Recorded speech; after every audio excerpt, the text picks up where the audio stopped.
I pledge allegiance to the flag of the United States of America, to the republic for which it stands, one nation, under God, indivisible, with liberty and justice for all.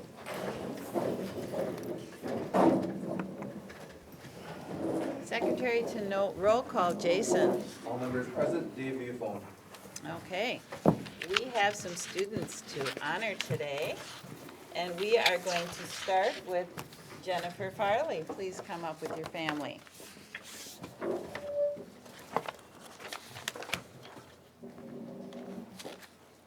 Give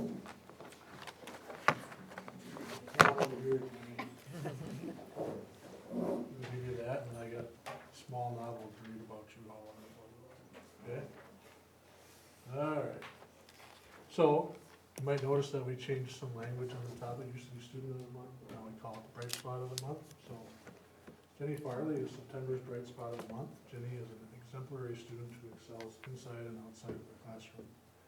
For the past 5 years, Jenny has shared her knowledge and passion for gardening throughout the summer months, setting an example for other student volunteers and showing much compassion as she worked with adults from East Shore industry. Jenny is a student leader who is dedicated to a project's goal and is willing to do what it takes to see it through. Presently, she's working as the farm manager for our new hydroponic and aquaponic systems.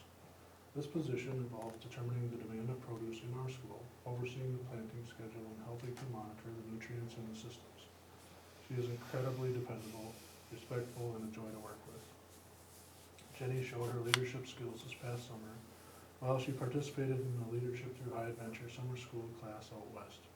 Jenny could always be counted on with any job or request, and usually she was volunteering before it even happened. She showed great leadership in both delegation and setting an example for others, which has also continued in the classroom. Jenny challenged herself physically with the difficult mountain hikes and was always there to offer encouraging words to others when needed. Jenny has a deep knowledge of the environment of Kewaunee County, which she informed me that much of it has come from time spent with her father going for walks on their property. I know Jenny will do the same with her future family, and that brings a smile to my face. Excellent. Congratulations.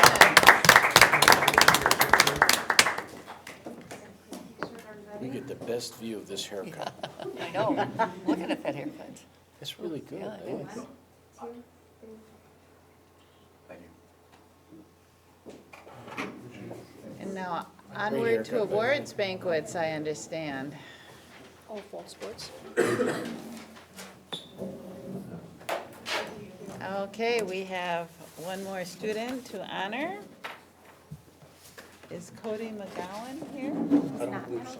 Okay, so Cody McGowan was another person, another student nominated, so we hope that Cody McGowan can attend a future meeting.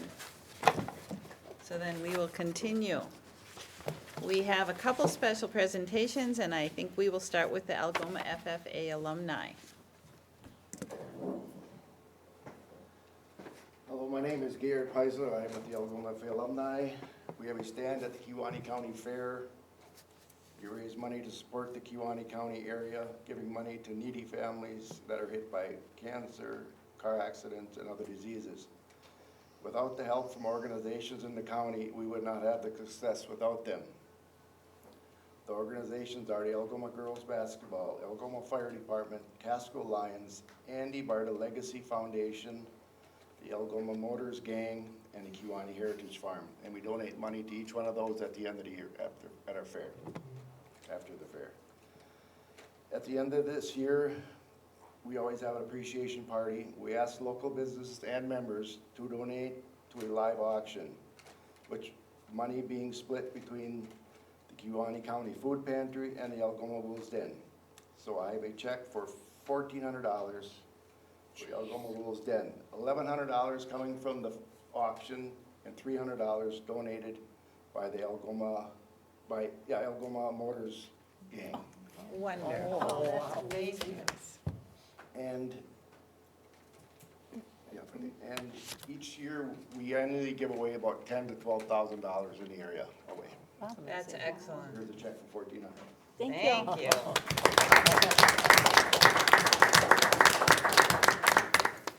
well spent. Yep. Dave told me we gotta take a picture. I'm taking a picture, Dave. That's good. Hey, smile beard. 1, 2, 3.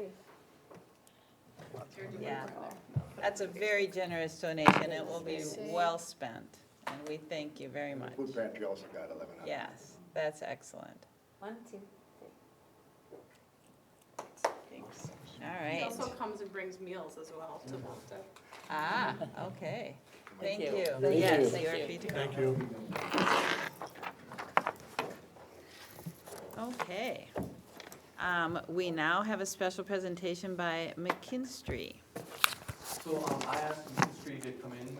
We've been working with them for probably a good, maybe 6 months or so. So they are an energy service company, and I brought them in to help us design energy projects for the school district.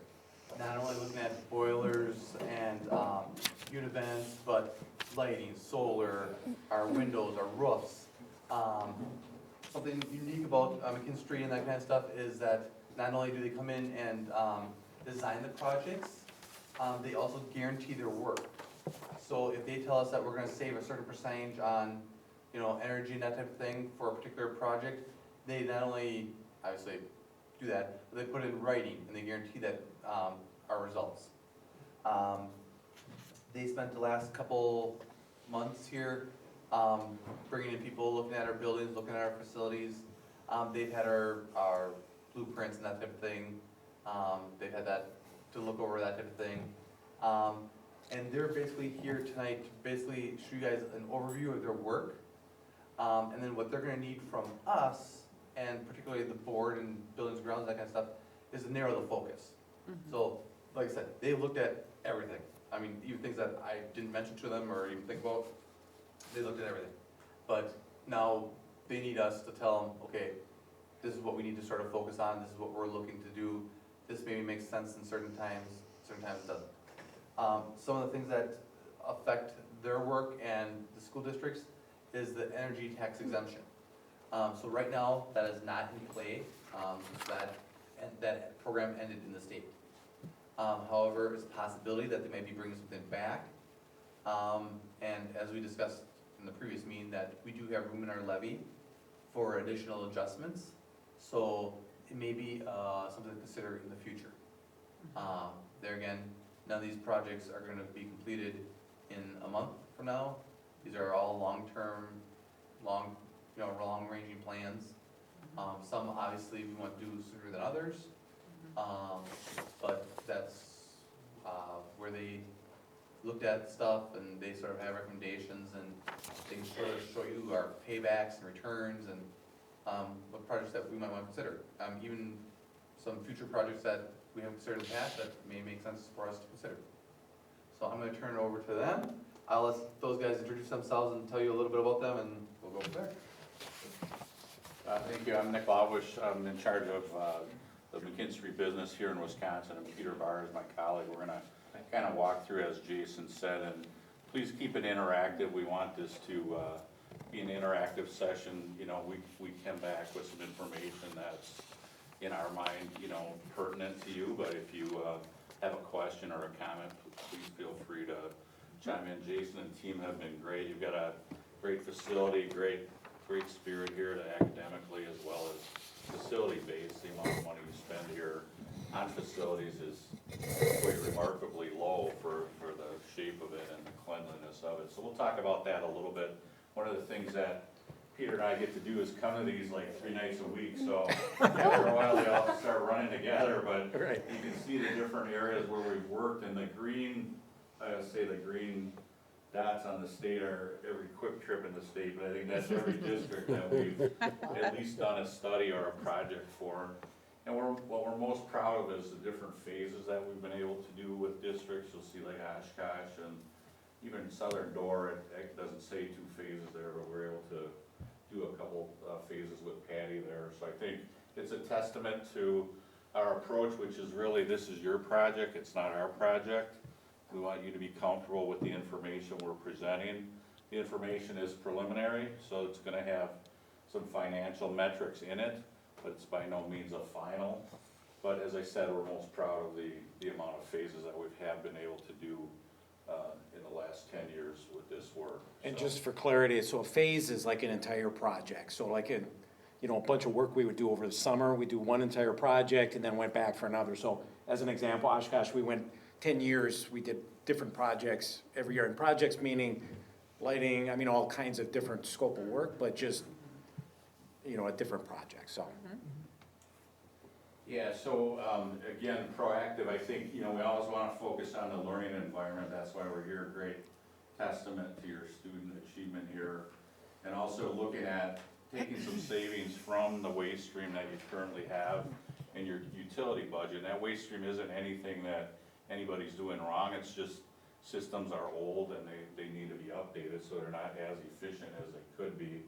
And I think proactively addressing those concerns with, you know, addressing those systems and looking at things that come in relative to the district performance. And as I say, you sit out of 400 and, I don't know, is it 420 districts now, or is it, it's moving around, there's some consolidations, but let's just say out of 420, you're 409th in total cost. So that just gives you a sense, you know, being in the middle of the pack as far as size, you're highly efficient when it comes to things relative to your facility costs. And that includes energy, it includes your staffing, your custodial, that whole thing. So it's a compliment to the team and just gives you kind of some metrics around that. And then I think, you know, overall, just to, you know, talk to your custodian outside, we're talking about snow as we're waiting to come in. And I think just the cleanliness and the attitude of it is really well done. We could give you a list of districts that are much worse than yours if you want them after the meeting. But you're very proud of what you have, so. Obviously, facilities do impact learning. If you're not comfortable and you can't see, right, it's gonna impact things. And most of the work that we did in all of those projects included some element of making a learning environment better, which is really why you're here. So we always wanna keep an eye on that. So I'm gonna turn over to Peter. He's gonna kinda go through your specific numbers and some potential projects that we've identified for consideration.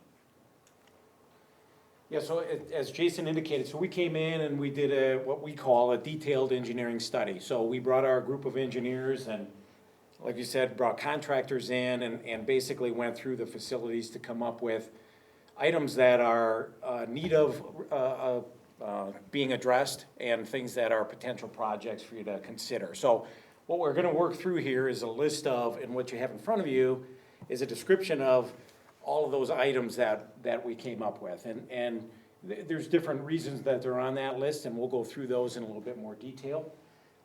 When we look at, and part of that study, and the stage we're at right now is called, we call it a ROM stage, or a rough order of magnitude. So as we go forward in the project, we'll get to a point where we bring in contractors and get multiple bids, and then, you know, select which contractors you guys wanna work with for the different parts of work that you wanna contract them. So, and so these aren't, there's gonna be a range. So when we're looking at numbers, we're gonna have ranges in there because we haven't defined it down to the nth degree. But it'll give you enough so that you can consider and you can rank projects and say, here are things we would like to address now, things that we need to put off until the future, you know, whatever the case may be. So when we look at your two schools, you can see on the far left there that the square footage, you know, 106,000 square feet for the high school and 94,000 square feet for the elementary school. So the buildings are about the same size, they're pretty close.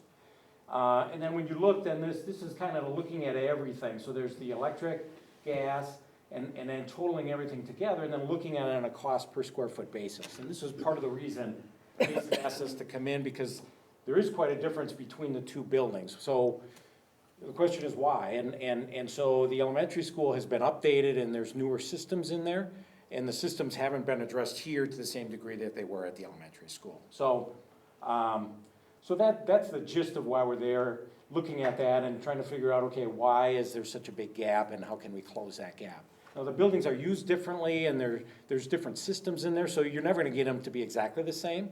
And I would say, you know, we feel the high school will always cost more to run on a per square foot basis than it does the elementary. But we can certainly close that gap from what it is today. We typically try to work towards $1 per square foot for a high school, you know, not having a pool, that's kind of the metric, so you can see you're a little bit higher there, you know, for those reasons, so.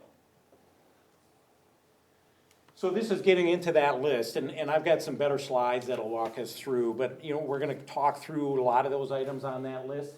And this is all part, there's another list I'm gonna give you that matches up to this later, that has the cost of all this stuff in it. So once we get to that point, we'll go into there. But you can see that these are somewhat ranked, not exactly ranked, but they're kind of ranked from areas that need to be addressed sooner, probably rather than later.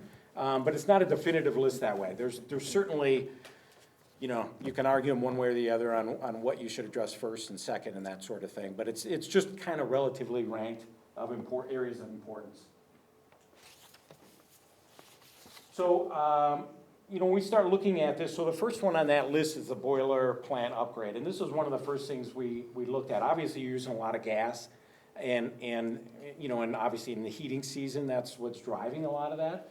So the boilers that are in there are original boilers. There's 3 boilers in there. They're pretty much oversized, and that's not atypical for older buildings. They sized them to be safe, make sure that you never ran out of capacity in the coldest day in the winter. So from what we can tell, for the most part, and our study started and you haven't been in the heating season.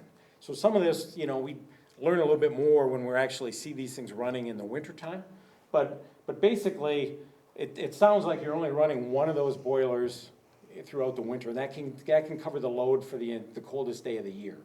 So really, you have 2 boilers that are kind of in backup, and normally if you design it to have 1 boiler in backup and not 2. So you have much more capacity than you need.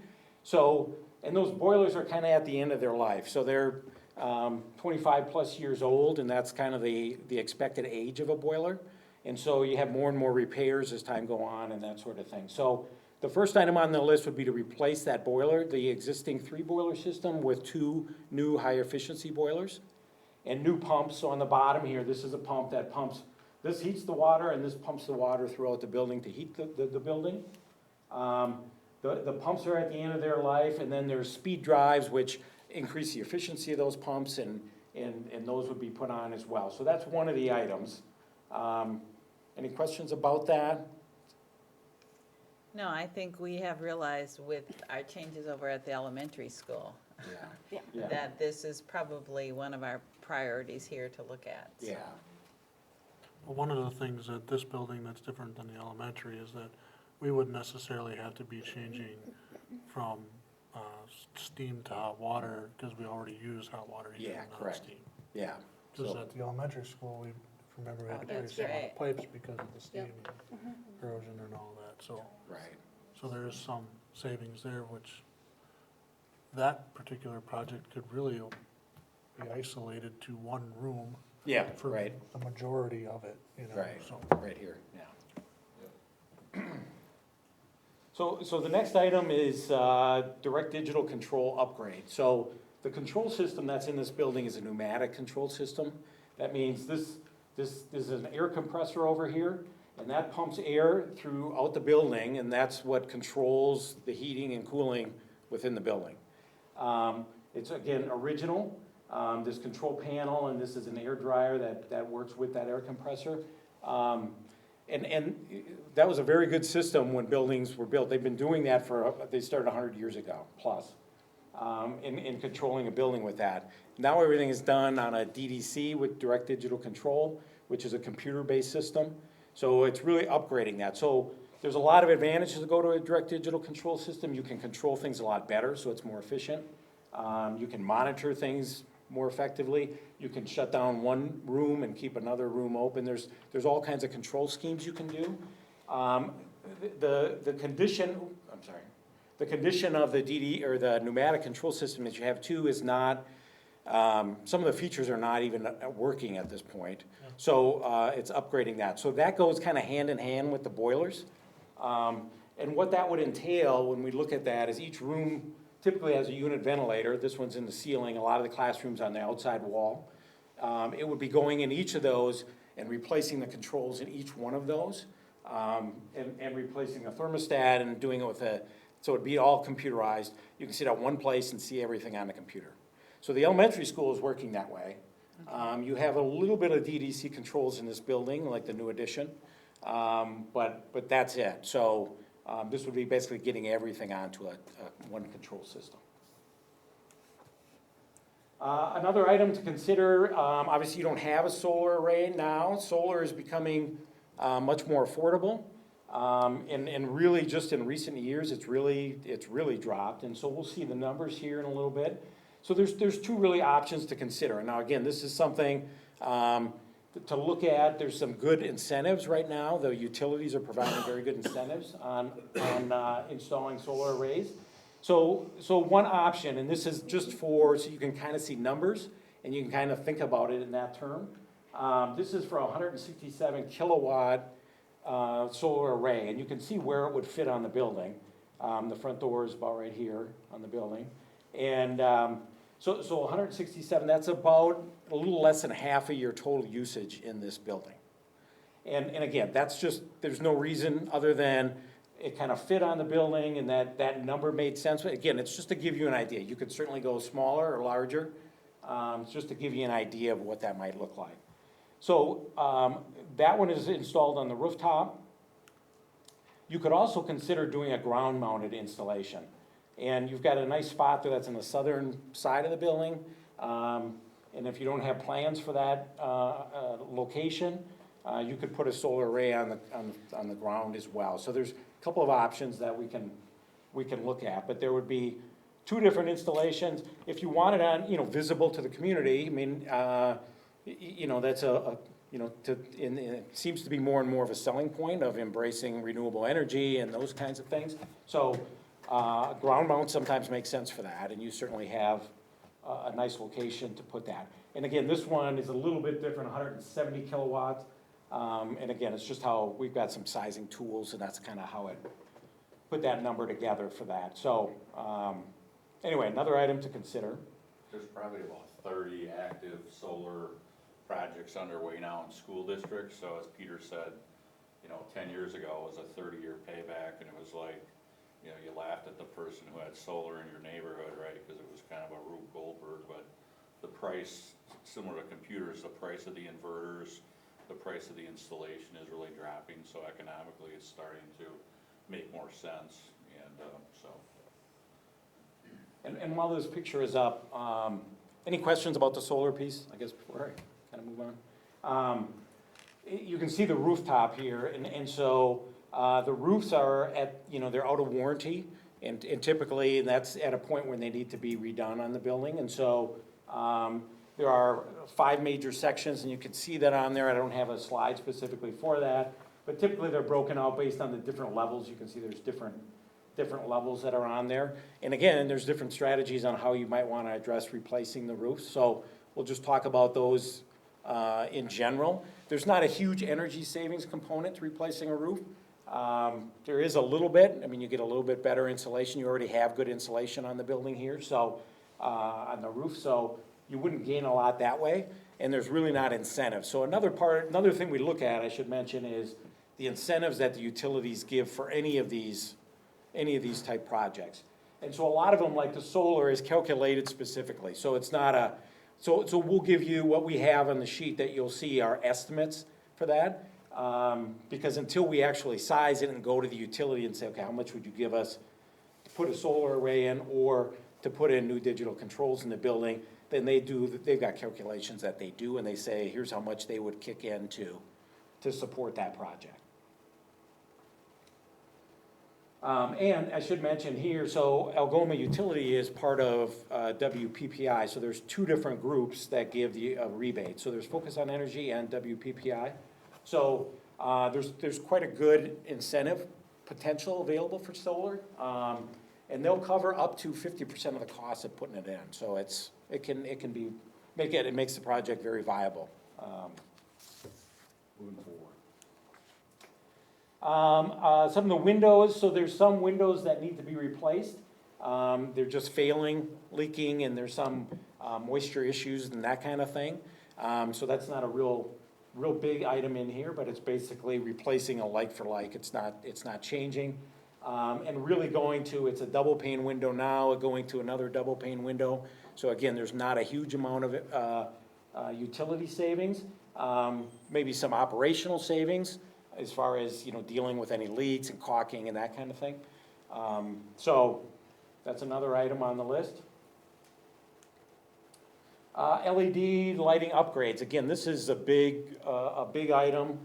There's good utility savings for this. There's good operational savings, because if you go through and you relamp your entire building at one time, you get a consistent look throughout the building, and you also get, warranties matched and the materials all match. Because what happens over time is you end up getting different fixtures in different areas, and you used to buy this one brand and now they no longer make that part anymore. And so, anyways, doing an entire LED lighting upgrade not only gives you the savings from day one, but it gives you some efficiencies as far as, now your staff doesn't have to go around replacing light bulbs, because, there's a, 10 to 15-year life on those new bulbs. And so, you don't have to go back and do that as often. So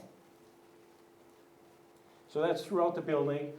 There's a couple of ways to look at it. So I guess the way we put this together was, there's different ways. You can go in and reuse some of the existing fixture, and or you can replace the entire fixture altogether. So what you're gonna see is all replacing the entire fixture altogether. So again, depending on where we're at and what makes sense to there, we can look at other options to go in and maybe just replace bulbs.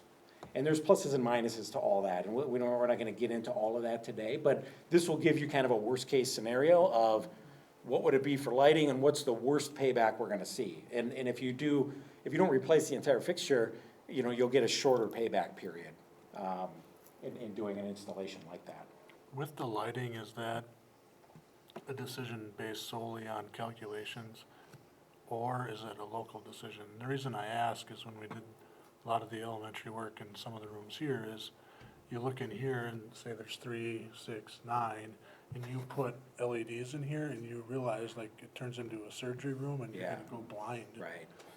So is that strictly to your recommendation, or is it allow for local decision-making No, in there? it does, Okay. it does. And all of this does, right? I mean, the whole point, and we don't come in and tell you, here's what you need, right? We're making some recommendations, and whether it's the product you're gonna put in or the layout, I mean, we work with you on all of that, including the contractors that we work with, right? So we go out for multiple bids, and we bring that back, and you guys help analyze that with us and figure out which contractors make sense. Obviously, we'll try and use local contractors as much as possible. We know everybody's sensitive to that, and we certainly try and do that. So, and it's just a matter of matching capabilities with the work that needs to be done in that regard. But, I was about to say, is some of that related to the number of lumens involved with it, and whether using a bright daylight versus brilliant versus soft? right, Because the tone, the color tone changes as well. yes, Goes from a kind of stark blue to what I consider a white, a pure white light, to a yellow ambiance kind of light. So, Right. but can you, is that a specification that we would have an opportunity to take a look at bet. in terms of keeping the surgical effect under Right. control? right.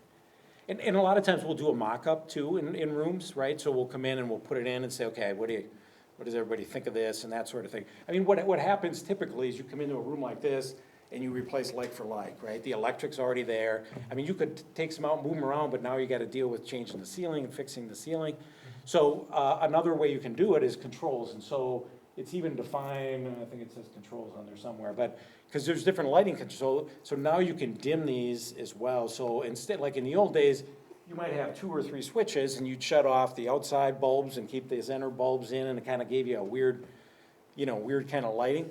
Yep. Now you can dim those, right? So that's an option that you can look at, is dimmable. You can do occupancy sensors, so they shut off. I mean, there's all of that really kind of needs to be thought through. So really what we're gonna present to you is just kind of replacing a like for like, for the most part. And then if we wanna look in that, in some rooms it makes sense to have them dimmable. You know, there's a cost to some of that stuff, so you gotta be smart about, you know, where you put it, where you need it, and those sorts of things, you We've know. done a lot of special ed rooms too, where they wanted a different Snooze loop. color, you know, so, yeah. Right, it's right. Very adaptable, so we engineer it and then, you know, validate it through you. Yeah, Because one of the issues that we have here is the community thinks that we leave the lights on all the time, but they're just emergency lights, Right. yeah. right? And now because they're LED, the building's lit up like it used to be, you know, during operational Yeah. hours, and the community really struggles with that. Right. So why do you have the lights on? What do you know, like, we don't have the lights on. Yeah. We're required to That's- be on, you know, like- That's a fun conversation to have, because as you say, well, we're paying a whole 3 cents for that. Yeah. Whereas we used to pay $1.25. Right. Which would you prefer? Oh, yeah. So that's one of the items. The domestic hot water, so you can see here are 2 domestic hot water heaters and then a storage tank. And so, you know, domestic hot water is, you know, the sinks and the showers and that sort of thing. A lot of that has changed since, you know, the schools have been built, right? So there's a lot less showers that happen today than maybe used to happen, that sort of thing. So basically, we put one in, we put an option in. I just want to, Colleen, do you have to go to sports awards tonight? Oh, Give your thing to Miss Teal. I just thought about we can take a break if you wanna. That's all right. Yeah, why don't you do that? No, go ahead. Right. I was just thinking of like, she's got all her cross-country You do stuff your on. thing. Special presentation. I apologize, I didn't realize that until just now. I'm sorry, guys.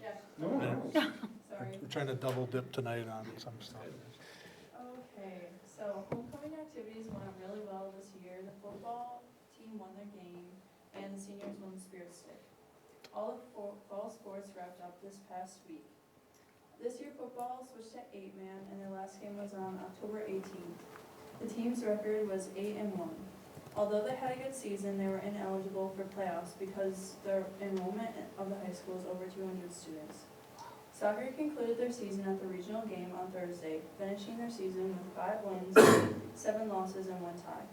4 seniors, Justin Dragosh, Brevin Robertson, Bradley Reinhardt, and Hawken Utesh, won first team all-conference awards. Volleyball concluded at regionals on Thursday with 14 wins and 13 losses. Junior Hannah Weiss got second team all-conference, and seniors Jacqueline Dean and Cindy Zimmerman received honorable mention. Cross country had sectionals on Saturday with no state qualifiers. I earned second team all-conference at the meet on October 17th. The fall sports awards are being held tonight. Basketball starts on November 11th for the girls and on the 18th for the guys. One Eye competes at sectionals on Wednesday in O'Connell Falls. The community performance is on November 12th at 7 p.m. in the PAC. Student council will be meeting next week to discuss future activities. Thank you. Excellent, and Thank you. congratulations. Yeah. Yeah, you guys- I'm sorry I didn't recognize that sooner. Thank you.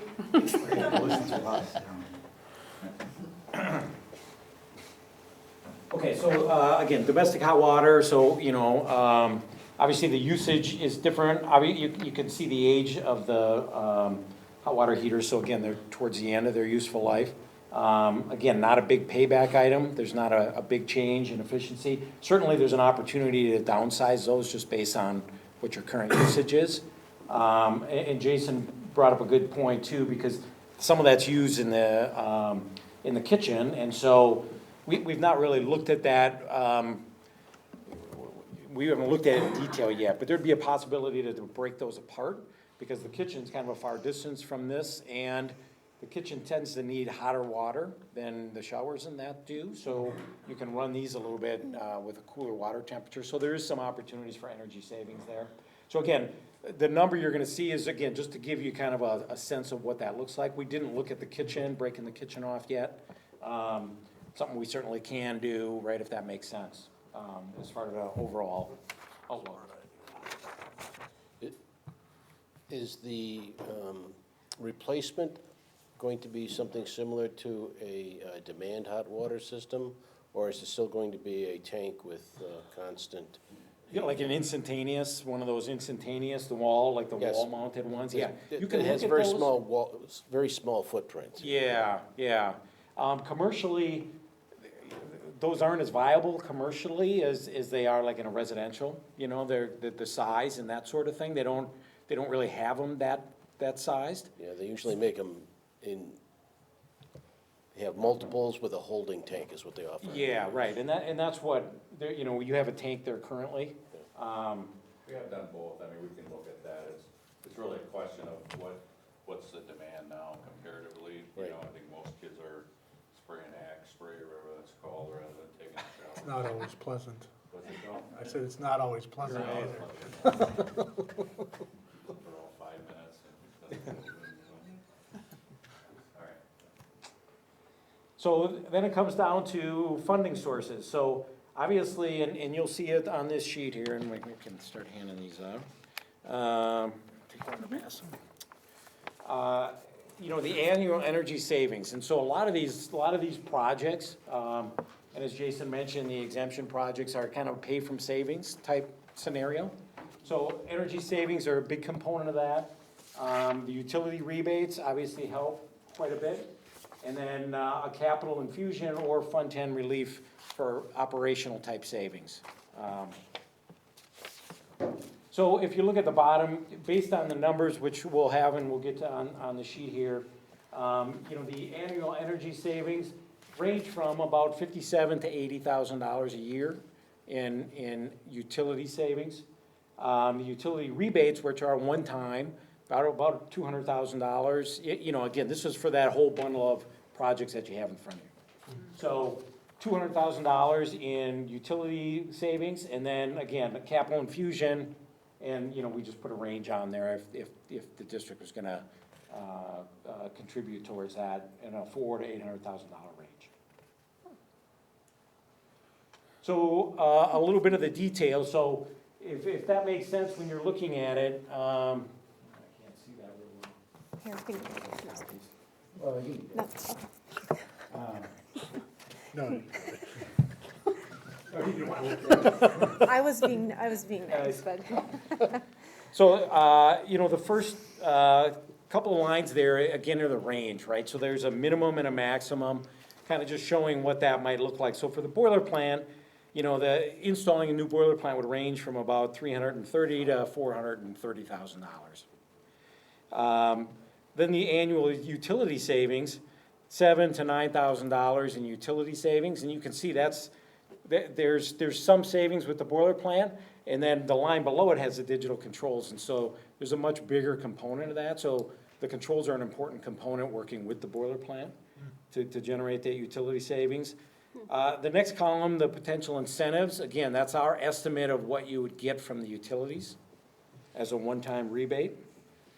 And then the 10-year capital cost avoidance is savings on not repairing, you know, existing devices that you have there, going and making repairs, you know, that sort of thing. And then it gets a net customer cost and then a simple payback. So if you look on the right-hand column, you know, those are simple paybacks for this item to pay for itself, you know, with utility savings and the rebate, you know, contributed to that. So you can go through that list, and we don't need to step through them. You can obviously look at that, and it'll make more sense, you know, spending a little time and thinking about those items and talking about it as a board. On the bottom, on this first page, you can see is the solar, and now that's the roof-mounted version of that. So you can see on the far right corner of the bottom there, 12-year payback.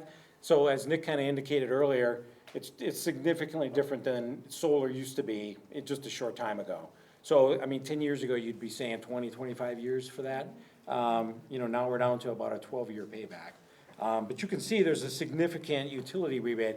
There's $150,000 in estimated utility incentives to go along with that on a $323,000 cost, you know. What's the expected life cycle of both the boiler plant and the renewable energy? About 25 to 30 years. 25 to 30? But you can see, like your boiler plant, it's been longer. Right. But so ASHRAE is an engineering, kind of the engineering consortium that puts that sort of thing together. And so they would say, 25 years for a boiler plant, and for a solar array, they're, 25 to 30 years is what they are today. There is a little bit of inverter maintenance on the solar at like year 10, but the panels are good for what Peter talked about, long useful life. And then just going to the next page, you can see, the window replacements. The lighting upgrades are kind of in the middle there. And you can see there's significant energy savings, utility rebates for those, so paybacks are very good for those as well. Water conservation, that's, low flow, sink faucets and shower heads, that sort of thing. Low flow toilets, flushers, those sorts of items. Building envelope improvements is sealing up cracks around windows, around the doors. It's just general, envelope improvements. And then again, on the bottom, you can see the domestic hot water savings. And you can see that the savings of that are not, the payback is long on that. So that's more of a deferred maintenance kind of item. I mean, those boilers, those hot water heaters aren't gonna last forever, so that can be a proactive way of addressing them, if you do them as part of a project and you're doing all this other work, so. What impact does hard water have on the life of the hot water system? I don't know that, do you know that offhand? I would say it would just, it affects the performance, right, if there's scale buildup and that sort of thing. Correct. But I don't know about life, I don't, Probably degrades the heat transfer, yeah. So you're not as efficient, but, so. I don't know if it degrades the life, but certainly the performance over time. So, Yeah, the boiler system would be treated chemically, but. yeah, So. we can get an answer for you on that. Thank you. Yeah. Okay. Any questions on this? Again, the point was just to get you guys this information. And again, these numbers are, again, rough order of magnitude. And then, from this, we can determine what kind of makes sense for us to look at in further detail and kind of refine all the numbers that are associated with those items. And then look at more options too, right? Just like the lighting, we're only presenting replacing all the fixtures. We can get into what controls look like. Should we just go look at changing out bulbs and not changing out the entire fixture? So there's different options there, but this is kind of a worst case scenario, I guess. So for lighting, just in that regard. I think, typically we'd work then with Jason and Nick and an admin. I mean, he already challenged us before he went to Wally World to, get the investment down and get the savings up. And that's kind of, as Peter said, as we go to the market, to get best value there, and we push our energy engineers, we push the incentives. So the paybacks that you see here, should improve. That's kind of our job.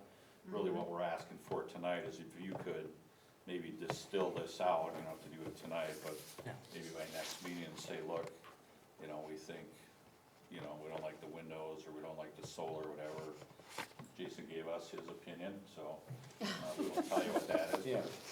So, but it's good to get that guidance, because obviously you may get questioned, or you may have an opinion on that, so, but we don't want you to feel as that we're trying to tell you gotta do all of this tomorrow, right? It's your project, your timing, so, please understand that as you go through that, so that's kinda how we've been successful, is by, working collaboratively with boards, so. Great.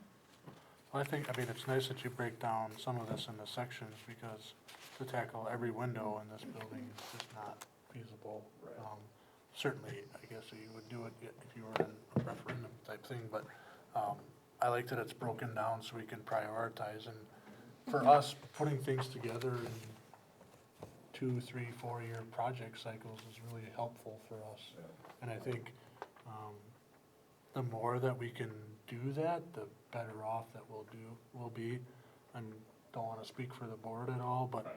I know that the first one is a thing we've been talking about a long time. And I think it's just obvious kind of how we need to move forward on that.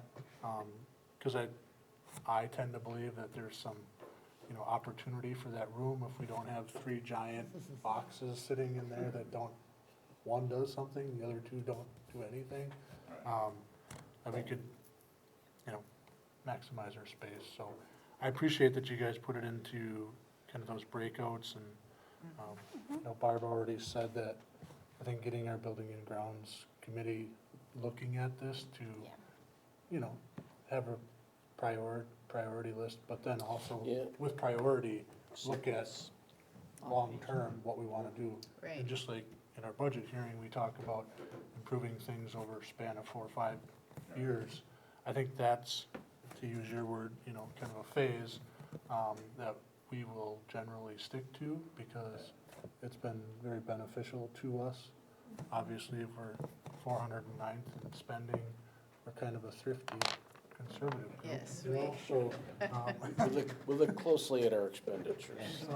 you know, so that, I think, anytime you can, We wanted to compliment you there, but we didn't want you to come to that conclusion. so, no, but thank you, I appreciate it, and I think he's got a great district, so we'd love to take you to the next level on that side, whatever way it works. And I think back to Oshkosh and some of those, and some of you probably know some Oshkosh folks. I mean, back in 2008, they just didn't put any money into their facilities, and it was just, you know, just getting that going. And then they could show, hey, we resolved this school, you know, and Yep. people saw that, and it just kind of snowballed, so. Good. But thank you. Okay, Sorry we thank took a you. lot of time. Thank you so much. This was very helpful, and, yeah, we'll try and distill it down, get a meeting going of our building grounds, so like John said, prioritize Yeah, I think it's a question of both prioritizing, but also, there are some things that look like, you know, sequencing might be an issue sequencing, too. right. In terms of, we don't want to, we want to do the roof first, and then if we're going to put something else on top of the roof. Right, exactly. Otherwise, Yeah, a lot of extra labor. Okay, thank you. Thank you. All right, thank you. Thank you. Appreciate your time. Peter, I saw you in a picture with Marty McGinley. Oh, yeah. Oh, really? Him and I worked together when we were in Burlington. Oh, really? Friends. Oh, yeah. I laughed. Oh, yeah. Where was that? I was at Burlington before I came here, so Yeah. he was a middle school principal, and I was. Okay, okay, all right. Not many people know that, admit they know Marty, but That's my point. he's a good egg. No, tell him it's on record. All right, thanks again. I thank you. thank you. We'll move on to board correspondent report. Pat? Okay, my internet is down, so I have to make this kind of brief because I had to handwrite everything. On the 24th of October, there was a public hearing on a suicide prevention bill. It would require the DPI to establish a competitive grant program for the purpose of supporting peer-to-peer suicide programs in the school districts. So it's nice to see the state is taking an active interest in mental health. There's also a public hearing proposal for a constitutional amendment that would prohibit the governor from using his or her veto power to increase spending. Remember this with Governor Evers, he vetoed some stuff. He didn't add any money to the budget, he just kind of allocated it differently. Now, from what I understand, past governors have done that, both Democrat and Republican. But now, so they want to limit that now. A constitutional amendment, though, remember, it would have to be approved by the state legislature in 2 consecutive sessions, and then it would go to referendum for a vote. So I'm not quite sure. You know, constitutional amendments are hard to get passed. You know, the Constitution is written for a reason, and I don't know if this one really has any chance, but Well, and the veto power is a balance of power thing. yes, yes. It also is a support to raise the legal age to 21 for the possession and purchasing of any kind of nicotine and vaping products. If you've been watching the news lately, there's certainly been a lot of negative info on vaping, and I don't know, last year I think we had, but I think this year is probably a little bit better than last year at the high school with vaping. Yeah, because the kids are kind of scared of it. Yeah, yeah, and So- It's a good thing. so keep that, Last spring, not so scared. right, Summer where we had lots of issues and things are coming to light. Now I think behavior has changed. but certainly still have. Yeah, so they wanna Minor. increase that. And then there's another bill that would propose, and I'm not sure on this one, that would propose, would change the age a child could enter 4K. Right now, you have to be 4 by September 1st, and it would change that to December 31st. And a child could be admitted to the first quarter after January 1st if the child would be 4 on January 1st, or would be 4 on June 30th of that school year.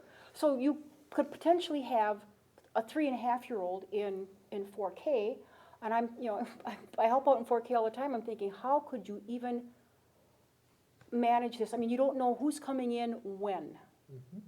So, and I'm sure this is all money driven, because I think last time I talked about making it, they were gonna make 4K a full-time equivalent rather than half. Yep. So I'm assuming this is all kind of money driven. So we'll see where that goes. But how do you plan for a teacher? How do you know who's coming in? This could be just a Pandora's box. And then Dave called me up and wanted to know if I got the Press Gazette, and I said no, and he said, well, there's some good articles, come and pick them up. So I went out and got them. Thank you, Dave. The one was on the cost of the voucher program in Wisconsin. So this year they're projecting to be almost $350 million that the voucher program is going to cost. Enrollment's gone up, obviously, to reach us that $350 million. Now remember when we talked about this all the time, that the voucher school, the private and parochial schools that are on the voucher system, they aren't held to the same standards that the public schools are. So that's an issue. And the other issue is school districts have the option of taxing again for that money lost out of their budgets when they have to send that money over the public or private and parochial schools. So potentially it's $350 million that it costs the taxpayers, but if every district taxes that, you're looking at $700 million in my mind that it's costing the taxpayers. And then the other thing was the special needs program. The regular voucher program is income driven, but the special needs program is not. And they get $12,000 like the public schools do. What I found interesting was that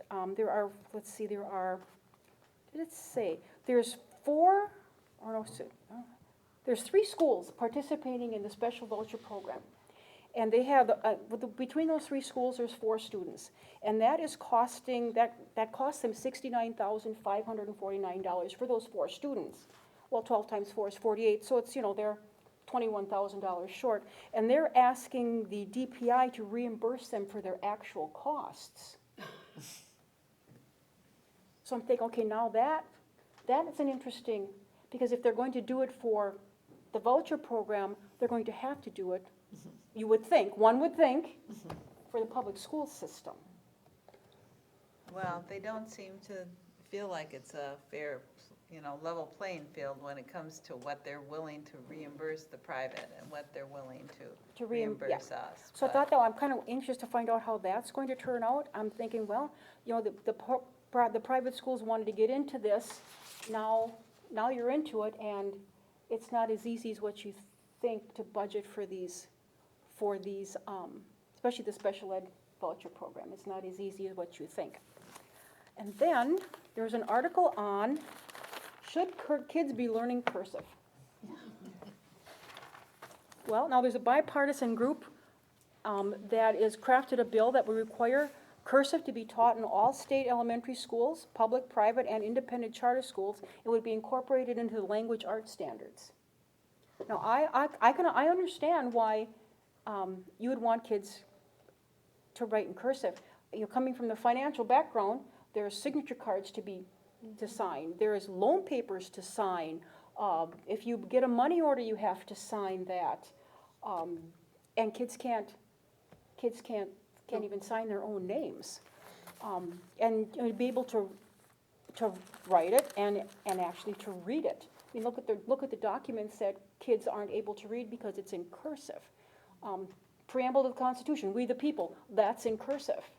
And they can't, they can read on the computer, it's printed out, but to read an actual document like that, that's a lost art. So, I don't know if we wanna maybe take a look at that, and Ashwaubenon teaches cursive in their, kids have to be able to write and read in cursive by 5th grade. I think they stop it in 5th grade, but I'm wondering if maybe we wanna look at that and say, do we find a value in being able to read and write in cursive? What's your input on that, Katie? Well, I think there's some really good research on the importance of the brain to hand connection. Part of our new phonics curriculum that we're using does incorporate a lot of handwriting in cursive.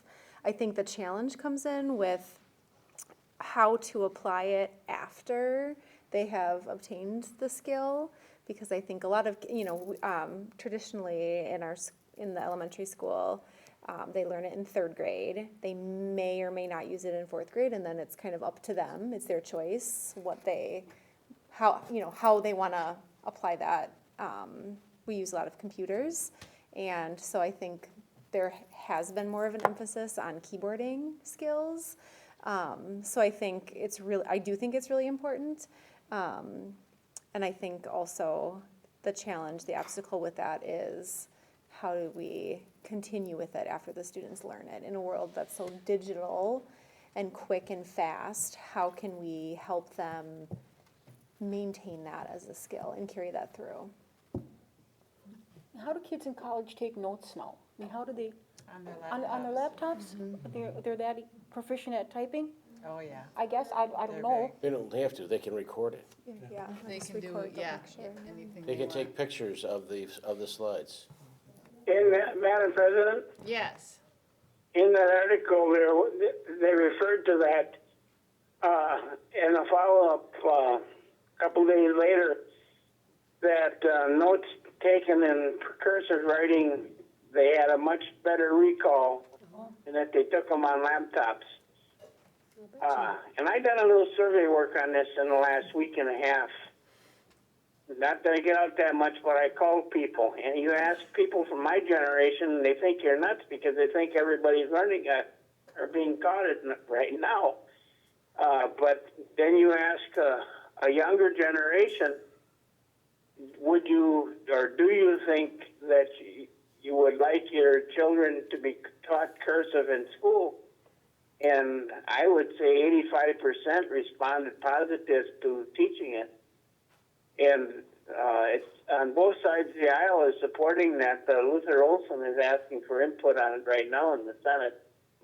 So depending how you decide on this tonight, a letter to Luther might be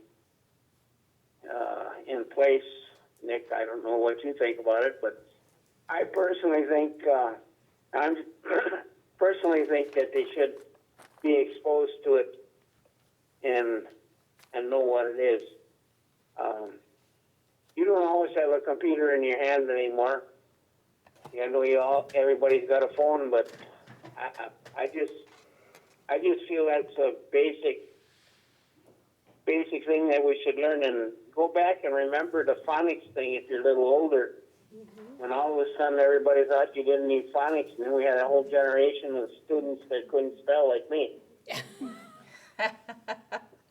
Yeah, new trial of things doesn't always work. Well, it sounds to me from what Katie said, is that the programs they're working with right now do incorporate both the phonics and some cursive. So I think it's a matter of how much we want to continue it or try to look to promote it further, because you said in 3rd grade there? 3rd grade, yep. So in 3rd grade, we are exposing our students to the cursive now. Yep. So, Everybody or just the teachers that want to teach it? Everybody's doing it. everybody. That's what Katie just said, so. They learn Okay. it, but Okay. I think the one thing that we have to be careful about when we talk about this is that we are basing moving forward with cursive on probably less than 10% of the population, because we see how effective it is for them. We don't see, I'll give you an exact example from this year, a student who has no intrinsic motivation to learn that skill. And it actually becomes a detriment to them because they then shut down, they give up, they don't want anything to do with it. So I'm all for it. I appreciate, my father has really good cursive writing and I learned a lot from him, but it was an intrinsic thing for me to get good at that. So I agree with teaching it, I agree with implementing it, but at some point we have to be okay with a person saying, I prefer to print, or I prefer to do this. And I also think, if you look at our special education population, what group of students is going to really struggle with this? That population. So do we need to consider that and how we provide that information to them? At what amount of time we provide that information to them? Because I think all of those parameters go into this. And I would be really cautious of saying, third grade, that's your job. Or fourth grade, that's your job. And we might hit the home run on cursive and forget a lot of really other important stuff. Because when you see someone who has really great cursive handwriting, you're like, wow, that's super nice. But I don't know that I've ever hired somebody based on whether or not they have good cursive writing or they can sign their name. So Hey, that's Nick. the balance thing that I have. For a man, you got the best handwriting of anybody I know, and look how good you are. But that's my point, right? I can't remember like sitting in a classroom getting good at cursive writing. I do remember sitting in my dad's office and looking at bills that he wrote, and I was like, that's crazy how perfect and good it is. And I wanted to be like that. So it really had nothing to do with how I was taught how to write. It was more, I was exposed to it and I had an intrinsic motivation to be good at it. I think you can, I know a lot of really smart people. I live with one who doesn't have really great cursive writing because that's not their thing, right? So I agree with it. I think we should expose kids to it. I think we should really help kids that want to be good at it. But I'm super cautious. I don't want to do it at the expense of something. Well, and I We've guess, forgotten, growing up, learning cursive, and all of the struggles of the left-handed. You know, there's a bias in cursive writing for right-handed people, you know? And it's just, it was a struggle, it was a battle, it was a not worth the squeeze kind of activity. So- and I guess I'm a little concerned about the state mandating anything for us along those lines. We always end up in this, right? Right. Great idea, let's mandate it. Now, the practical implementation of that, I mean, we could go off on 28 tangents right now about the implementation of that and the problems of it, right? So, I like it, I support it, And we're doing but it. I also, but I also want to make sure that I'm not, backing a kid who does struggle or who has, other things going on. Or the state telling us. I'm not gonna give them There are a C certain- minus because their cursive is not of Right. my standard. It's Right. about what they know and can they present that to me? Right. And again, to me, everything is a balance. Well, I think some schools aren't doing anything with That cursive. is correct. And so I think the fact that we are exposing them and at a certain age where their brains can be receptive to it and recognize it in the future is good. Yeah. I mean, I like that, but to have mandated things from the state where we have to reach milestones or put kids in boxes, I think that would be worrisome. So if we were gonna send any letter to Luther, I think it would be to maintain local control, that we support and think it's a good idea, but that each school district should have the option to implement it at their own discretion, would sort of be my thought. What are your thoughts, Dave? That's fine. but I think we should let them know our feelings on it one way or the other. Okay, I guess I would just like to be able to have kids be exposed to it. Don't have to be totally proficient, but be able to at least recognize it, write their own name, so that when they are adults, there are documents they do have to sign. That's, their signature is a binding agreement. And I'm not so sure that all these kids can do that. No, they can't. They can't. You tell them, they come in and you say, I need your signature, they say, you mean you want me to write it? Yep. Well, can I print it? Yep. I mean, what else they can't. Question for Mick. go ahead. If I come in the bank tomorrow and I want to borrow $50,000 and you hand the contract over to me, you say you signed your name, would you accept just printing? If that's how you print your name, if that's how you write your name, Are you sure? if that's how you've written it in the past, this is just a guess for me because I don't know. If that's how you've written it in the past, but if that's how if you've never written or printed your name and all of a sudden you're gonna print it, we probably would not. I don't know about that, because when you sign a loan document, it's, your name is printed underneath it. They're looking for a Yep. signature. Yes, I know. All right, I just did all of my, and I bought my house 5 years ago. I've not signed my name. I have Right. not legally signed my name and I do all my social security stuff with an electronic signature. Yeah, electronic signature. Yep, we do that too. You type it in and it makes it for you. And it takes it or for a you. fingerprint or an ID. If, I don't really. if you remember a guy by the name of Prince who changed his name to the artist and didn't even have letters as his signature, that is acceptable. There are others who have been assigned and use Greek letters for their signature. I mean, it doesn't have to be something that's dictated by society. Something has to be unique to you. So, we're spending a lot of time on this issue. Yeah, we are. And if we haven't finished it, I'll pass this down to Pat. This was in today's paper. Lunch, what is lunch anniversary? Lunch interest.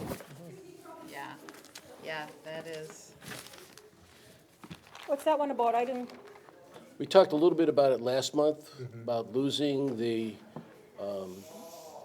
free lunch for people receiving SNAP. oh, okay. That made today's paper. And Oh. Lose automatic access to free lunch under a proposal from President Trump's administration that aims to limit the number of people receiving federal food stamps. Okay. Goes hand in hand with special education, yeah, right? I mean, sure does. I just don't understand it. Like, why would, people that need their help the most get the least? Okay, any further questions for Pat? We'll move on. Board CISA report. I'll be very brief. There's 99 subs in the teacher shortage solution service that CISA 7 is offering, so if we do need subs, that's an option. There's supposed to be a survey going out to the districts on the CISA 7 virtual learning options. Did you guys get that survey? Yes. Okay, so that's good. They also partnered with Lakeland College for teacher development for people that have a pre-bachelor degree. Ooh. Here. And by all means, I'm not saying that we should do this thing, but some districts are really thinking out of the box on attracting new teachers. And there's one district in the south that actually bought an apartment building. And I know, I thought you right away, Teal. But they bought the building and they give their first year teachers free rent, and then the second year it's half off, and then they kind of prorate it. And I mean, I'm not saying we need to buy an apartment building, but it's just something that, Are you looking at a property? it's just something that districts are doing way outside the box, Well, so. I mean, I don't necessarily know, like, I don't wanna spend a lot of time on this, but Jason and I were talking about today, like, you look at what's going on in Chicago right now, it's changing the landscape for educators. And yes, that's Chicago, we're Algoma, not that far apart. Things are changing.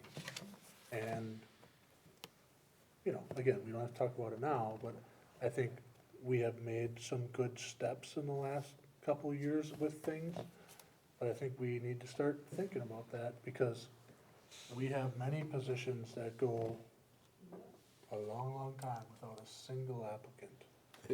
It's on the bottom part of the paper I just handed off. This is Chicago. Oh, Yeah, definitely. That's it for me. Okay. interesting. There aren't any additional citizens delegations. We had our student representative report. I don't have any particular board president announcements, so we'll move right into your report, Nick. I'll fly through this. Wellness Center, new community class called Basic Barbell. The offering will start at the beginning of November and run Monday, Wednesday, and Friday mornings. Class will focus on barbell and strength movements, different than the circuit training class that Hybrid HIIT was. Stick to It Fitness, the transition with Don moving up to the center has been very smooth. Clients are very happy with the move, and there have been no real disruption to the schedule of our current members. Health fairs, Zach attended 3 fairs during the month of October. All fairs had a great turnout, and looking forward to having a few new members come in and sign up. And Winter Market, I will soon be meeting with Casey Boer to set up the indoor winter markets again this year. Last year saw roughly 15 vendors at our market and saw a very good turnout from the community. PAC, upcoming events, November 19th, Comedy City at 7 p.m. Tickets are $6. December 21st, Big Mouth and the Power Tool Horn, 7 p.m. featuring the Algoma High School Band. Tickets will be $12 for that, and all tickets can be purchased online. Manufacturing Day follow-up. I thought overall it went well. Obviously, we have some things to learn on how to kind of organize the day. We were simply the host, but I think all of the different vendors that were set up, the people that I talked to, thought that it was a good experience for the students. I know that WS Packaging and CTI and Olson Fabrication had their work cut out getting all the freshmen from 3 school districts to their business. And I think I can only speak for our students, but I think a lot of our kids got a lot out of it. They asked a lot of really great questions, and I think, again, they were exposed to things that they never even realized was, you know, right around the corner, or they may live next door, or had never been to it. So I think all in all, it was a positive thing for our students and for our local businesses. The UW-Madison, Wisconsin Idea Proposal. This is something that came up from UW-Madison. There is a seminar that they do once a year, Teal, correct? And basically the seminar is they pick certain regions of the state, and if you're familiar with the Wisconsin Idea, it's about how the university kind of gives back and understands the impact on Wisconsin. So in May of 2020, we will be a part of that. They're stopping at the Bry Farm that's just north of Algoma, kind of Sturgeon Bay-ish, and then they have some spots in Sturgeon Bay as well as Fish Creek, Egg Harbor. But basically it's northeast Wisconsin, kind of down the lake shore. So again, exposure to a lot of people that may or may not want to do research that can elevate our work, that come here and look at some of our programs and say, wow, that's a really, you know, great idea, we need to scale that up. So it's been, the coordinator of it was here last week and kind of took a visit, and she was very impressed. So lastly, the pupil count, I entered 746 this year, so if you think back to the revenue limit worksheet, again, that number doesn't exactly correlate with what's on the revenue limit worksheet, but gives you an idea of where we are at with our student population. The one thing that I will say is if you looked at our open enrollment numbers compared to years before, we have made some changes where we no longer are providing services to kids that are open enrolled to other schools because we weren't getting anything for it. So we have seen a slight increase in our open enrollment out, but that was something that we knew was going to happen. And then our open enrollment in and open enrollment out with our neighboring districts is basically a wash. So I look at that and, we have predicted everything that's happened there, so it's not a big surprise to us. And frankly, on paper, it shows more open enrollment students out, but we're also not spending money because of those kids utilizing our services and coming to classes when we weren't getting any money for them whatsoever. So if you're interested, I can certainly share that information with you in terms of, 18 kids go to Luxembourg, we get 14 back, if you want those numbers, but in a nutshell, open enrollment is basically geographically driven or employment driven. It's not, this school has this and I want to do that, it's on those two factors. And we've had some very large families that used to be open enrolled, now they're in different spots, so you're talking 10, 11 kids from a single household, that really impacts different things. So, overall, though, I think those numbers have continued to be really strong and in favor of us compared to when I started. It was a lot of, so, positives. That's it for me. Questions for Nick? All right, moving on to Katie. All right. I passed out to you some information on AGR, which is the Achievement Gap Reduction Program. The first page is actually a publication that was put out by the Wisconsin Evaluation Collaborative, which is part of the Education Research, Center for Educational Research through Madison, UW-Madison. And basically they took all 406 AGR schools across the state of Wisconsin who participated over the last 5 years and took all the data that schools submitted to them, and they basically analyzed the information to figure out how much of an impact does AGR actually have on student achievement, what strategies are the best strategies, and kind of some other things in between. Basically, some of the biggest takeaways I'll just point out to you on the very first page. The only academic area and the only grade level that was positively impacted, or I should say they use the term statistically significant, the only grade level and only academic area is kindergarten reading. So otherwise in all of the other grade levels and all the other content areas, it is pretty much an undesirable impact, a decreased impact on student achievement, which is really interesting. The study did not get into why that would be. They're just presenting the data points. On the second page, if you look down towards the bottom, they kind of break the non-AGR schools and AGR schools apart and kind of break down some of the demographics, so you can kind of see how that falls. And then the other interesting thing is the pie chart there, where it shows the different combinations of strategies that are used, that are allowed to be used for AGR. And the best combination with the highest success rate would be the combination of small class size and then also coaching, instructional coaching with the teacher.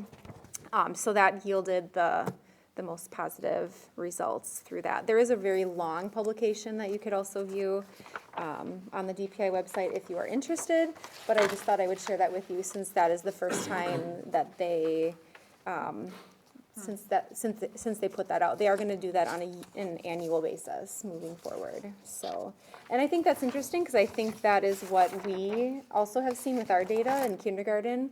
In reading specifically, the students they make significant growth over the course of the year. First grade, second grade, third grade, it's pretty inconsistent. And it's interesting to see that across the state. And out of 75,237 students, it's also somewhat of a trend as well. So I'm curious to see what other research will follow from that and the effectiveness of the program. And then, as I do each semester, I just want to share out our AGR goals for this school year, where we are at now. I kind of broke it down a little bit differently this year. especially in the area of reading. We talked about that last year, and kind of finding an assessment that we feel like gives us more information. So all of our students in kindergarten through third grade, they do a benchmark assessment. It's a one-on-one assessment with the teacher. The teacher listens to them read. They ask questions. They have a conversation. The teacher is able to kind of pick out different patterns in the way that they're reading something. So that data set is included in the green there on the second page. Kindergarten students were not assessed in the fall. Many of them come in as non-readers, so they don't do that until mid-year. But you can see the percentage of students who met the fall goal for that assessment. And then I put that next to what we have been using for AGR, and so that you can see the difference there. Theoretically, you know, they're supposed to be very similar, but especially in second and third grade, a computerized test as a whole group versus a one-on-one test is much different, and you get much different results. Interesting to point out would be the fall screener for our kindergarten class.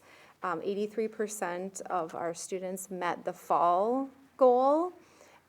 This is also our first group of full-day 4K students, so that'll be interesting to see as they follow through in years to come, how that'll kind of play out. So our goals are pretty much the same. We'll revisit that in the winter and kind of match that with the two assessments. And then math is fairly similar as well. We only use the one assessment, so I don't have another one to compare it to. But again, you can see where the students fall in the fall. And then on the bottom, you can see the goals where we're hoping that they will maintain. Something that we see sometimes from the beginning to the end of the year is that some of those numbers decrease. So we're kind of just looking at that to see what exactly that means in the grand scheme of things. Any questions on that? And then the last two items, just the Veterans Day program coming up on November 11th. That's a Monday. The lunch will begin at 12:45 in the cafeteria, and at 1:30 the program will begin in the PAC. All are welcome to attend. You can call the elementary office to make a reservation if you're wanting to come for the lunch. And then parent-teacher conferences are being held November 14th from 4 to 8 p.m., and classroom teachers will be contacting parents directly to schedule those for their students. So that is all I have. Is that something new with the teachers? No, we've contacting the been doing that parents? for a couple, Okay. probably this is our third year, but we always get questions in the office about that, so. Okay. Questions for Katie? All right, we'll move on to you, Jason, Business Manager's Finance Bulletin Report. Okay, well, with this, we'll start with the revenue limit worksheet.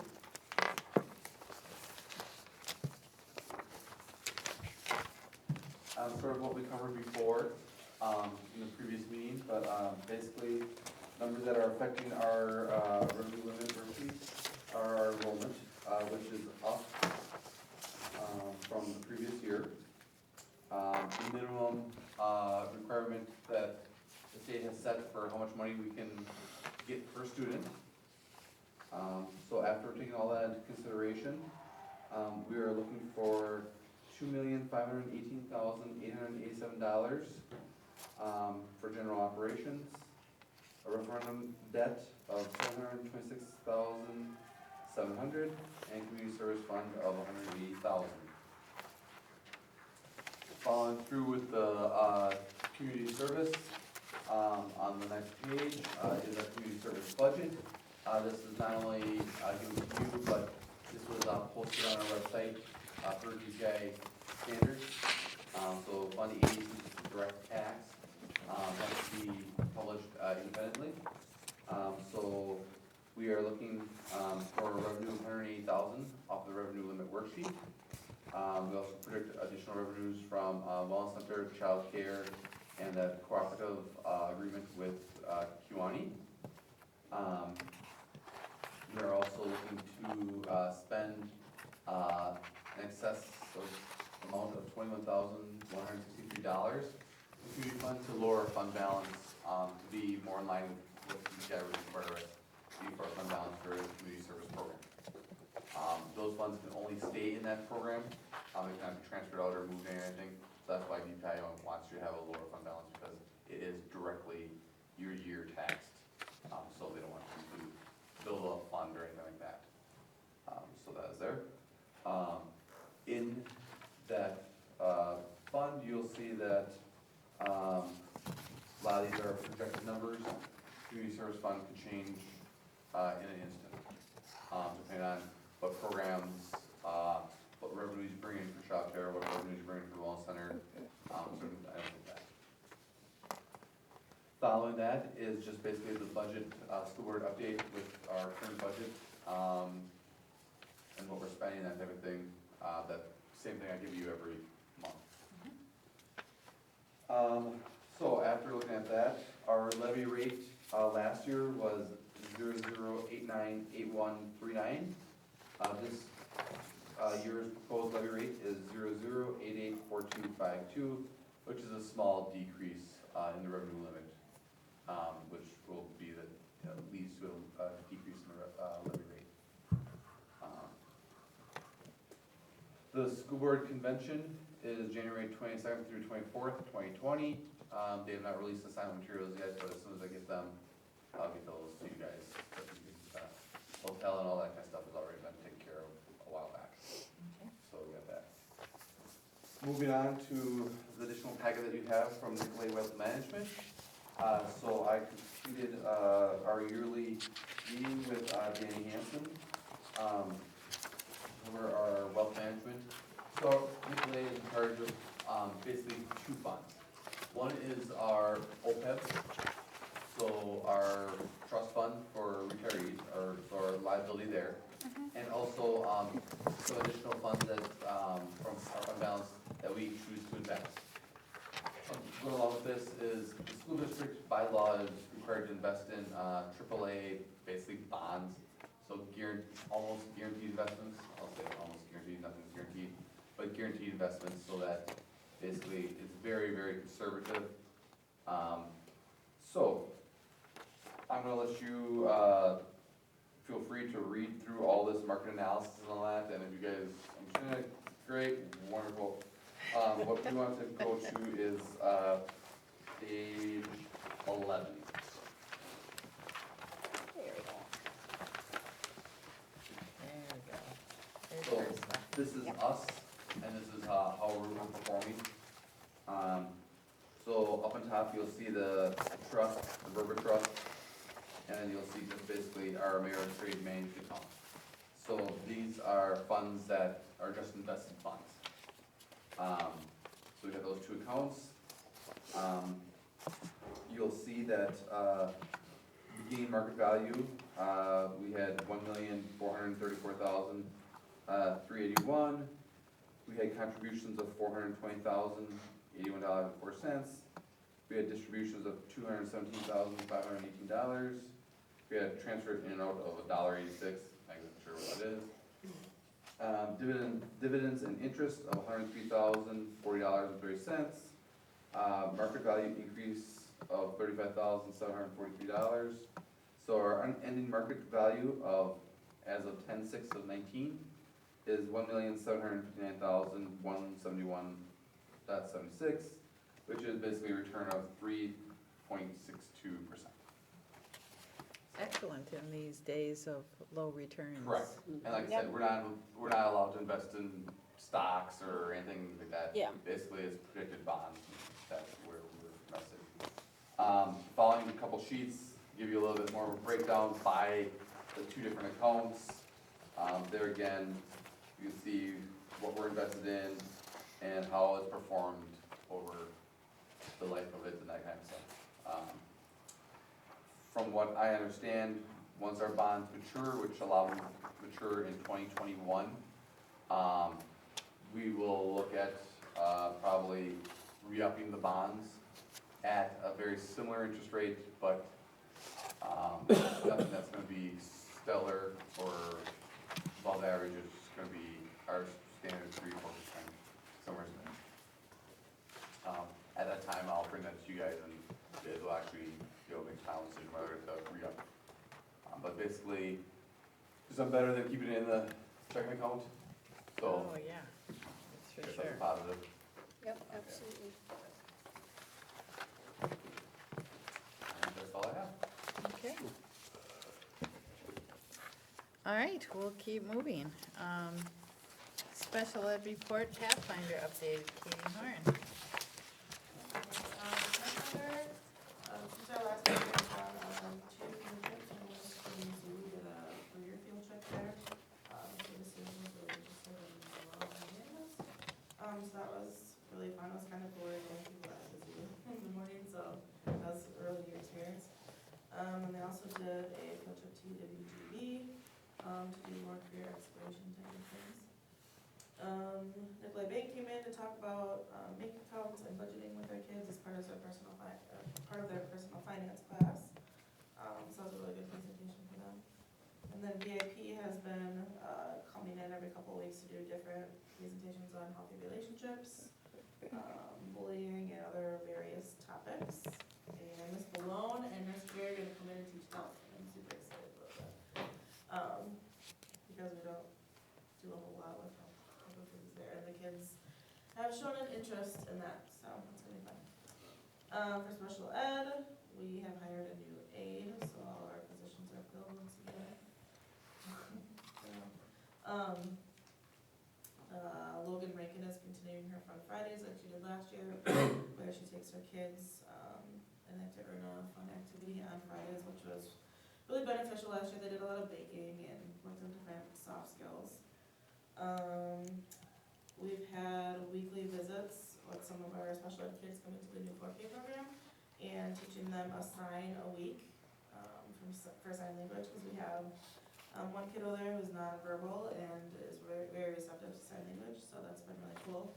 Some of them are reading buddies and coming down to read stories. And Andrea Phillips, our 5th and 6th grade special ed teacher, is starting a book club to read some books pertaining to mental health, and for some kids that struggle with that. The first book is called Lost at School. And I also forgot to mention for Pathfinder that our kids have some reading buddies over in the 3K program that we've started, so they go over, I think, once a week or once every other week to do reading buddies with them, so it's been really beneficial for both sides. That's what Good stuff. Any questions or comments? All right, then we'll move on to Teal, Live Algoma monthly update. I put an article that was written by student administrator, and it was kind of a wrap up, or I guess maybe a round 2 of our Healthy Employer Initiative. That one was maybe that was titled. Did a really great job of doing some interviews. They have some pictures, so they're going to be updating the Live Algoma website, so you guys can view that. But really positive things about our students getting out into our businesses, not just for a tour, but more of an in-depth week-long insight. And the intent is not necessarily to find them jobs at these places, but more of exposure of what Algoma as a whole has to offer. And it's really been just really successful. Our students have been talking more positively about Algoma and the things that we have here. And I know that our employees, my husband is one that gets to see them and just really, they're proud to talk about what they do. And so I think it's just been good all around for everybody involved. So I thought you'd just like to see that. Then a couple weeks ago, I don't remember, maybe 3 weeks ago, we were invited by the Wisconsin Legislative Council to present in Madison on Capitol for part 3 of their series. They have an evidence-based health policy project going on right now, where they're informing legislators and policy, and their focus right now is education. So Menominee Nation schools, Madison Community School, and Algoma were able to be there. They asked us to come and to present our work, what we're doing in our school district communities. And it was really an incredible experience, not necessarily what was presented, but the conversation that was had afterwards. A lot of focus on 4K. So what Pat was sharing is things that we were talking about. more specifically about, yes, I think a push for full day 4K, but also how 4K needs to be, how we think differently about 4K, and it was just kind of stars aligned, because we have our own experiences here about, you know, students coming into our system for the first time, but, you know, the first 4 years of life, they may need more access to basic needs, or there are other things, maybe that we need to help to provide them or give access to that are not necessarily academically focused. So that was really cool to hear that conversation.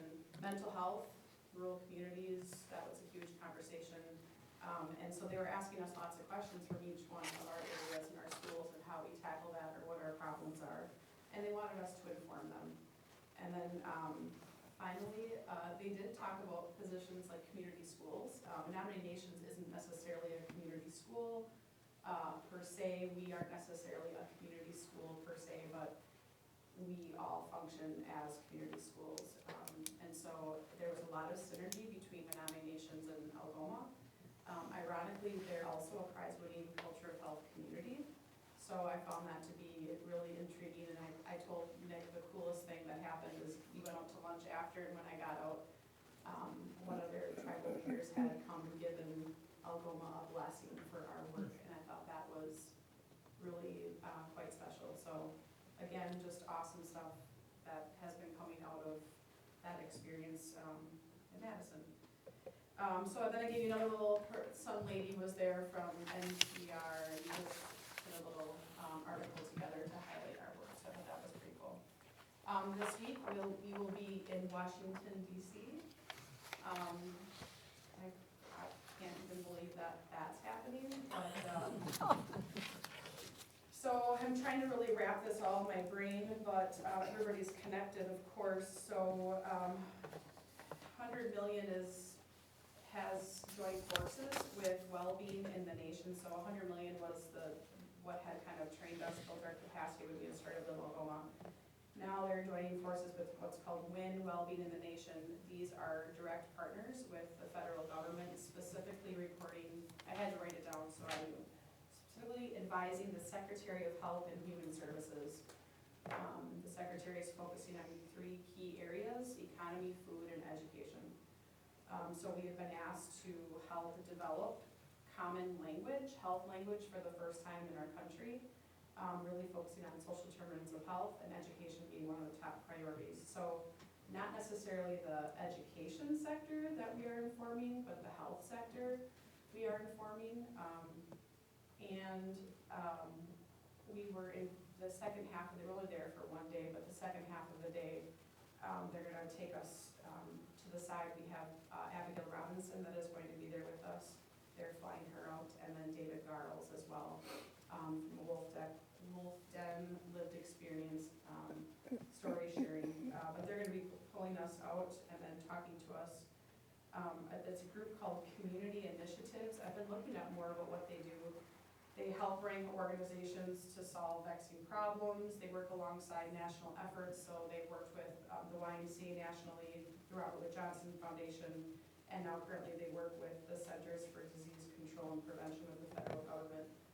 So they will be interviewing the 4 of us and making a national publication about what we're doing in Algoma and how they can help, you know, our national efforts, how we can take Algoma and create a national effort. They do a lot of what they call action institutes, so they help communities like Algoma become what's called an action institute, where people can come and learn from them, but it's also funded and resourced and becomes hubs of the country for policy change and influence. So, I don't know. So who's all going, Teal? So Mr. Kochart and myself were asked, and then Abigail was specifically asked for, not very strategic on their part. She's at UW-Madison. She connects with us almost every Friday to talk. She's connected to something in the educational system called the Network. So they've been doing, I think I talked to you guys about that. We have a researcher coming out. They're going to be doing research on how Algoma's networked with other people and how that just keeps spreading throughout the region and the country and the world. So Abigail actually works for them right now. So she'll be done with her undergrad degree in, she just told me last night, 4 months. Oh. And then we'll be starting her master's and her doctorate in educational studies to inform policy change. So they're very strategic in having her. And then David, they had asked for someone who's of color, has lived experience, who has a success story. And David, of course, is now going to NWTC, and he still comes back some Mondays to come to Wolf Den, because it is his lifeline, but it's his first time flying, so he's super excited. Oh. And we're staying about 2 blocks from the White House, so it will be Oh, my. a really incredible experience for him. So the meetings are downtown Madison, not at their Rockville, Maryland facility? Downtown DC. We're gonna be in Washington DC. Downtown DC though? Yes, we're gonna be at the Kaiser Permanente facilities. Okay. Kaiser, I think you're, yeah. Got it. They influence health policy. Yep. So it's a different direction of education, I think, but I think they're taking an indirect approach in how to influence education on a policy level. And I don't know, I guess we just have to take it as it comes, because it's recognition for Algoma in a different way, so. Yeah. Excellent. Any questions or comments? Have a nice trip. Yeah. Yeah. When do you go? Come back when?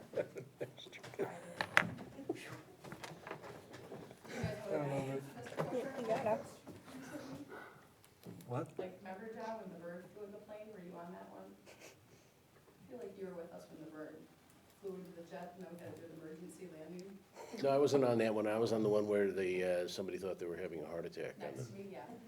It's always very. Yeah, there was, Ah, there've been several.